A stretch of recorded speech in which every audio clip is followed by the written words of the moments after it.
नमस्ते दोस्तों, स्वागत है एक बार फिर से आप सभी का आपके अपने यूट्यूब चैनल मुख्य समाचार हिंदी हेडलाइन में। तो बने रहिए हमारे साथ। देखेंगे कोरोना वायरस के अपडेट बहुत ही ज़्यादा बढ़ गए हैं। आज भारत में कोविड-19 के मामले 35,000 पार कर चुके हैं। 24 घंटे में सबसे बड़ी छलांग जो ज़्यादा बढ़ी है। भारत ने कोरोना वायरस के मामले में सबसे बड़ी एकल दिवसीय छलांग दर्ज की, क्योंकि पिछले 24 घंटों में 73 मौतों सहित कुल नए मामले दर्ज किए गए, जिसमें कुल 35,043 और 1,147 मौतें हुई। देश की वसूली दर उपचार के बाद अस्पताल से छुट्टी पाने वाले लोगों की हिस्सेदारी आज सुबह 25-36% थी। अब तक 8,889 मरीज बरामद हुए हैं। गुरुवार को सरकार ने कहा कि पिछले 2 हफ्तों में एक महत्वपूर्ण सुधार दर्ज किया गया है, जबकि वसूली की दर 13% थी। केंद्रीय स्वास्थ्य मंत्रालय ने कहा कि राष्ट्रव्यापी तालाबंदी से पहले 3-4 दिन से कोविड-19 मामलों की दोहरीकरण दर में सुधार हुआ है। भारत में कोरोना वायरस मामलों के शीर्ष 10 घटनाक्रम यहाँ दिखाए गए हैं।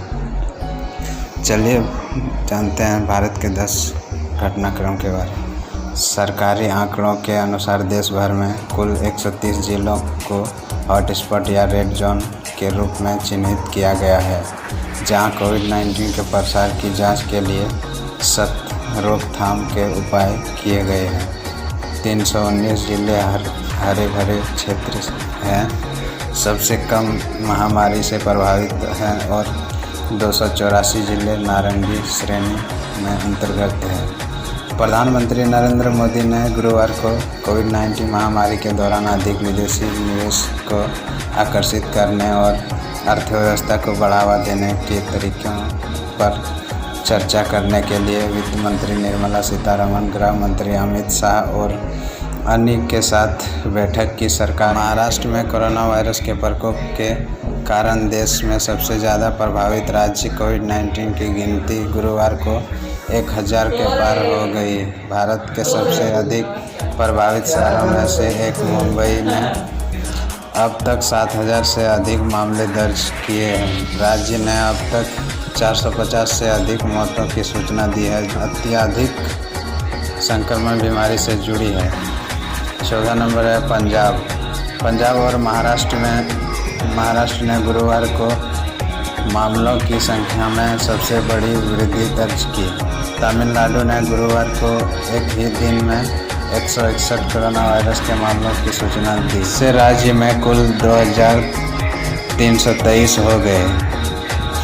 कोविड-19 के कारण राज्य में कम से कम 27 लोगों की मौत हो गई है और 1,258 लोग ठीक हो गए हैं।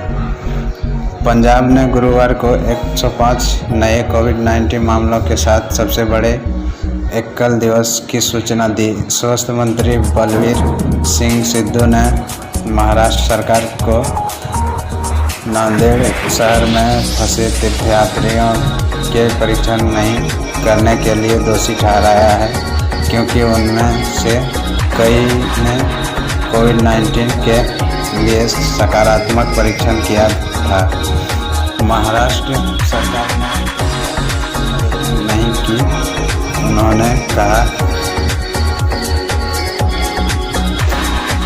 दिल्ली में अरविंद केजरीवाल सरकार ने नियंत्रण क्षेत्रों में अपने निगरानी उपायों को चुना है, यह घोषणा करते हुए कि एक बार के बजाय इन क्षेत्रों में सभी लोगों की स्क्रीनिंग 14 दिनों में 3 बार की जाएगी। राष्ट्रीय राजधानी में वर्तमान में 98 नियंत्रण क्षेत्र है, जिनमें से 11 की आबादी 1 लाख से अधिक है। 7वां नंबर, उत्तर पूर्व भारत के कई राज्यों और देश के दक्षिण हिस्सों में कोविड-19 प्रसार का नेतृत्व किया गया है। केंद्रीय राज्यों के आंकड़ों से पता चलता है कि पूर्वोत्तर राज्यों में कोरोना वायरस के मामलों की वृद्धि दर लगभग 0 से नीचे है और तेलंगाना, छत्तीसगढ़, कर्नाटक, केरल और हरियाणा में प्रतिदिन 3% से अधिक हो रही है। 10 दिन पहले पूरे भारत में कोरोना वायरस संक्रमण की दर 2 गुनी थी और अब यह 14 दिनों तक सुधर गई है। 8वां नंबर, मुंबई के बाद उत्तराखंड के कोविड-19 हिट क्षेत्रों में 55 वर्ष से अधिक उम्र के पुलिसकर्मियों को तैनात नहीं करने का फैसला किया है।